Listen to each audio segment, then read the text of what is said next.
ये नहीं देते ना। Good afternoon, everyone. Respected my time, thank you so much for giving me this opportunity. So today I am presenting my proposed research topic: transgender rights and the political landscape, a socio-political study of district Kishore. I will start with the introduction. Democracy is not the law of the majority, but the protection of the minority, said French philosopher Albert Camus. And sexual minorities are one of the most politically and socially marginalized communities. This research aims to examine the social status as well as the role of the transgender community in the polity of district Bijnor. The research will focus on the causes of deplorable situation and also explore both the approach of the community towards participation and also the approach of other people towards the community in their political participation. The research will also analyze the ongoing legal, constitutional as well as policy level reforms and also suggest measures that can be adopted to empower the community in the district. As far as the research methodology is concerned, this research is engaged with the study of socio-political status of transgenders in the district both qualitatively and quantitatively. The methodology will also involve data collection and analysis. The data collection strategies will involve both primary and secondary data collection. The primary data collection will form the major part of the research, which will include the questionnaires and the surveys. And the secondary data collection strategies will involve a descriptive and analytical approach to study the major policy documents, journals, newspapers, etc. As far as the research hypothesis is concerned, the study endeavors to test the following hypothesis. The transgender community is alienated from the mainstream society, which has resulted into their deplorable life and poor performance of various social indicators. The government, though is trying to uplift them through various policies and measures, however, there exists a certain distrust and hence the community is yet to reap any benefits from these policies. And lastly, the community is highly underrepresented in the politics of distribution. So the research tends to bridge the research gap that involves the lack of study of the social-political study as well as their historical status and the participation in the political process. So I will be starting with the content of the presentation. The transgender community has always been an integral part of our society. So today we all came here through different modes of transport. Someone came from roadways bus, someone came from train, and we may have encountered some transgender begging on the streets. But was it always like that? Not actually. The transgenders have been given high status in our society since the time of Vedas. Even in the Vedas, it is mentioned as the individuals belonging to the third nature.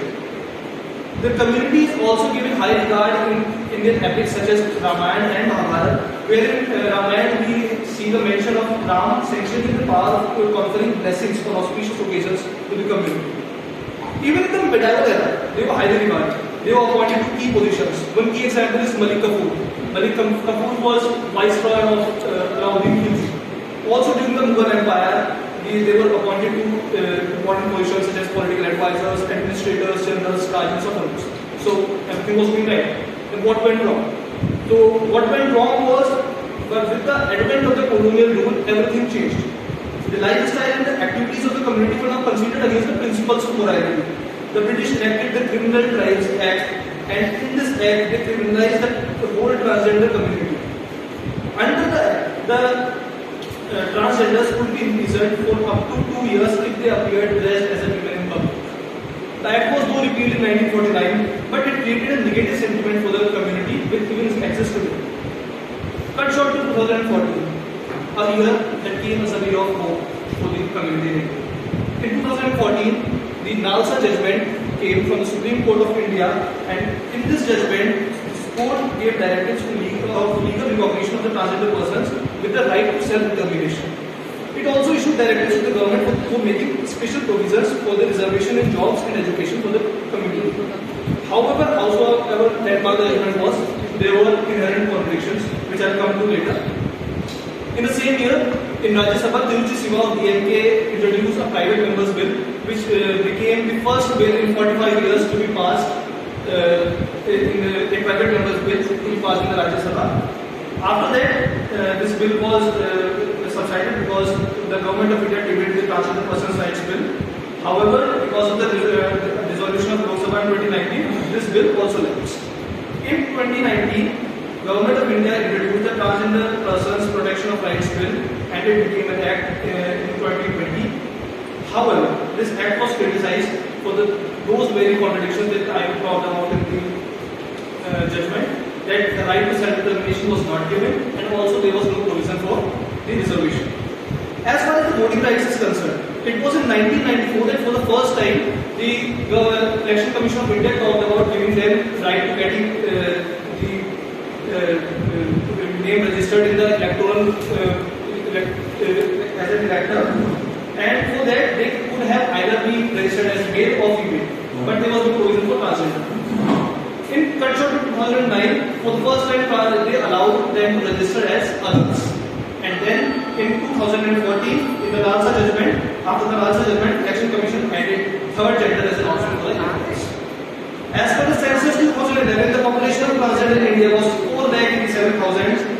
However, the experts suggest that the population is much larger, but they do not report it because of the stigma associated with it. But the electors registered with the Election Commission were not even 10% of this census data. The electors registered in 2019 general election was only 39,000 electors as third gender. Even only 14% of them actually casted their vote, and only 6 people of them actually contested the 2019 election, and all of them, the security of all of them was forfeited.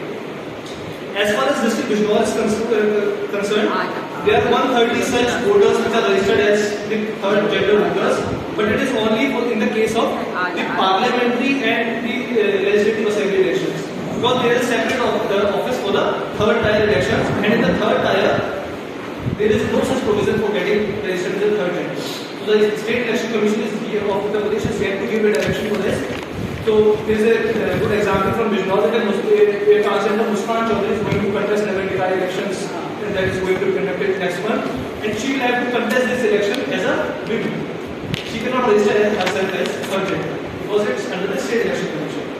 So as far as the population of transgender district Bijnor is concerned, there is no data available with the statistical department. However, a survey is being conducted by the social welfare department of Bijnor district, and this will yield its results the very next month. Various schemes have also been started recently by the government of India. Specifically, there is one new scheme called the SMILE scheme for beggars and transgender. It provides the use of shelter homes for rehabilitation of persons engaged in begging. It includes provisions for medical facilities, counseling, basic documentation, skill development, education, etc.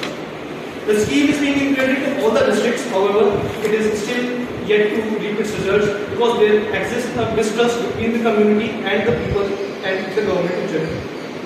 To increase the voter turnout, the Election Commission of India has issued a circular to district authorities for the appointment of transgender icons as a social media influencers in the district.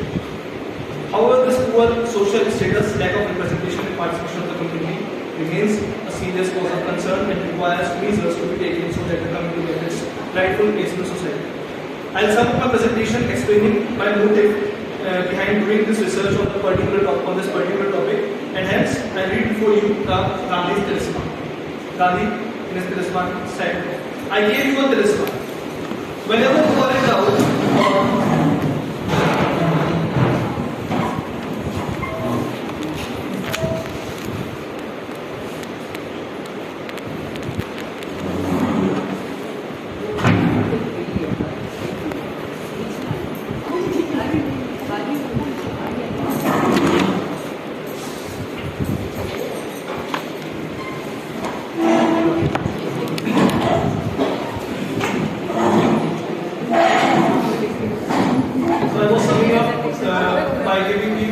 my motive behind doing the research on the transgender issue, which I found in the Gandhi's talisman. So I will read it for you. What Gandhi said. Gandhi said, "I will give you a talisman. Whenever you are in doubt or when the self becomes too much to you, apply the following test. Recall the face of the poorest and the weakest person you may have seen and ask yourself, if the step you contemplate is going to be of any use to them, will it restore them a control over their life and their destiny? Then you find all your doubts and yourself valuable." Thank you.